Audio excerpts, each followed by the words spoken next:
What's good, YouTube? Today I want to talk about Minerva Sworn and its potential at the North American WCQ. That is our equivalent of Nationals.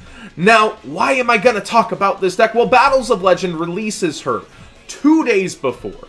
So everybody in the room who really wants to play the deck will have access to it because the price is likely going to be $50 or less for it, and probably way lower than $50. But when you're at the WCQ and you're trying to get a card and there's a bit of hype behind it, sometimes it can be really rough to get, and considering that's the release weekend, it's going to be rough to get Minerva in that room right away. So let's go ahead and talk about the realistic chances, because there's one matchup that's very, very tough for Minerva Sworn, and that is the True Dracos. Masterpiece is a very, very hard card for it to climb over, and that's why I talked about Beals earlier today.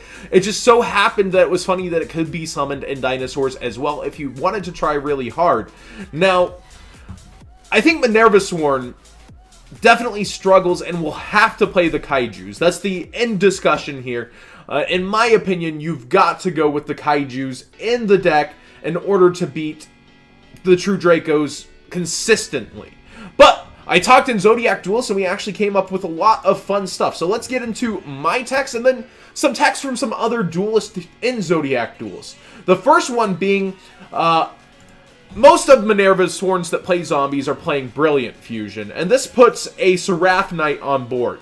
This is the first kind of, do I use my Masterpiece here in order to take care of this? Because if you get the additional normal summon in Minerva Zombie Sworn, it can be very, very potent.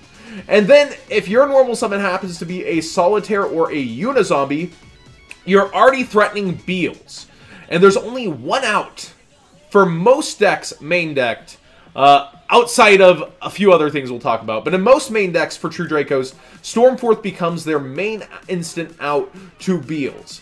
Now, there are other things like Skill Drain that they can play that would deal with it. But if this is going second against them, it's highly likely that they're going to go ahead and consider the threat of Beals and stop the play right there. So you've forced not only the summon, perhaps, but maybe even threatened to make it use its effect, depending on the route that you have taken. Now, I really think that it's the best players with True Dracos are going to find ways to hold it and hold its effect out really well. And that's why I don't like a lot of the other texts that were mentioned because of Dragonic Diagram.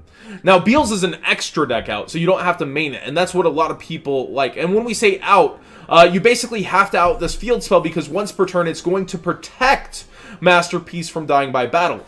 Beals is basically the best in the stall war to be able to, next turn, deal with Diagram without losing your body that's going to take care of Masterpiece. It's not very hard for Minerva Sworn to make 2 rank 4s that can threaten Masterpiece when Beals is already out, because threatening the field spell already with something like Tornado Dragon or Castel is the first time that it's going to have to use its effect.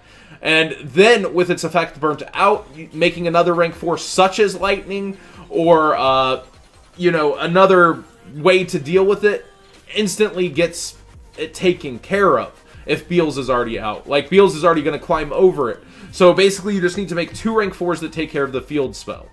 And you would be able to climb over it by battle twice with Lightning, Castel, / Tornado Dragon if you're running both. You take care of the field spell. Now, another extra deck out that was mentioned by my friend Dylan Colaz is Shiranui Shogun Saga. And it's pretty easy to make in the deck because you can make it with leveled up Unizombie and any 4, and then it's still a zombie, so it gets past the Unizombie effect. But again, I don't quite like this as much, even though it's just a card to have there, because with Diagram out, again, it's just another thing that can't climb over at that turn, even if you force its effect once. That means you have to force the effect and take care of the field spell, and that's a lot of resources or a lot of luck to have. Now, one that I really did like that fits into the Lightsworn engine very well, Breakthrough Skill. Breakthrough Skill is kind of nice because they're not always going to be tributing a trap. Sometimes they're going to be tributing the continuous spell and a monster. And this is really nice for you because Breakthrough Skill basically makes them go a certain route for your deck, leaving it vulnerable to spells if it's already in the graveyard. And it's just another card that does very well against many other decks in the graveyard, such as the ability to turn off a Trident to go against Zoo. So this is something you might want to consider if you are considering the deck for the WCQ. Now, personally, I still think the deck is going to be represented at 8% or lower of the field. But this is more just a discussion heading forward with Minerva Sworn. Now, these two are more jokes before we start talking about the Kaijus. And the first one is honest. Again, I don't like it because you have to force the pop and deal with the field spell and have this in hand and have your monster established not get popped. It just doesn't seem like a very great out to me overall. It's also very inconsistent. You know the feeling of a heavy brick in your hand sometimes. That can be honest many a time, but it does win games by damage. It does take care of it. I just personally don't like this myself as one of the outs, and I don't like this one. This is not 2008, boys. There's no priority, so the first Judgment Dragon is usually just gonna get popped before it can blow up. So you would literally need to recur 2 JDs, meet the requirements in the graveyard, not get your Grass Ghost Ash, all that kind of stuff in order to make him live. And I don't think many Minerva Sworns just want to concentrate on Judgment Dragon. So these two I feel like are just heavy bricks in the main deck, the Honest and JD, but I think the breakthrough skill is a lot more viable. I really do like breakthrough skill as an idea that came up in Zodiac Duels, so I've got to hand it to them.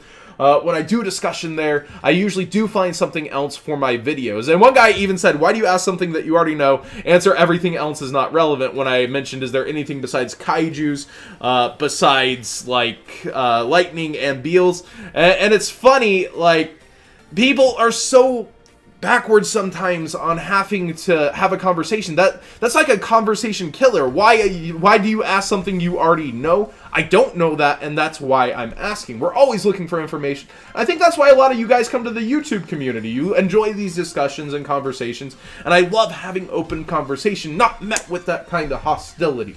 Be positive, people. And so the final, I think, necessary piece for the deck, I think most Minerva Sworns are still going to stick to 60 cards because you're going to try to force Ghost Dash, or they may not even draw, and you may get to Grass. But I think 60 cards is pretty good for spreading out the Kaiju engine as well. But let me know if you're going with 40 or 60 cards, if you do plan to try this out competitively throughout the format, especially when you obtain it. I know it's so close to WCQ that you're going to be having to test online or test with proxies or some kind of that form. But I think Kaijus are necessary. A, if they're making it immune to traps and monster, this itself is an out. B, if you mill it to the graveyard, the next turn it's an out by grabbing you a Kaiju. And true Dracos aren't known for fast kills. They are very kind of slow in their death-like grip typically. But they can put out massive damage because they do have a special summon trap. It's just a rough matchup for this deck. But I think with Kaijus, it gives you a very good outlook against every other meta deck. I think it helps a lot against the Zoo decks.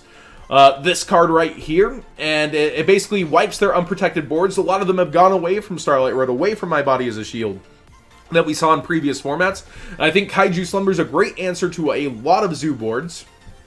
A lot of them are teching Ram now too, so in order to try to float through something like Slumber.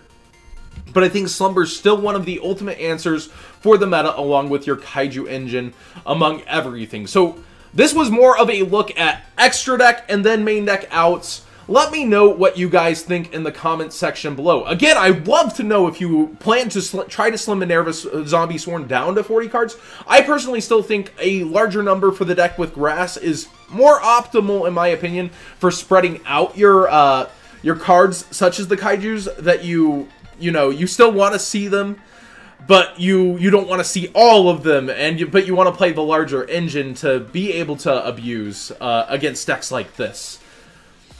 I really enjoy these discussions, guys. I really enjoy sitting down with you and the positivity that comes from the comment sections, and I really am happy to be able to have such an audience to do it with. And I'm really happy with Zodiac Duels too.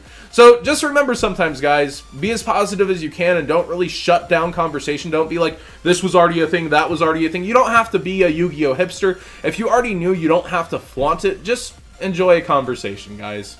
Seriously, thanks for watching, though.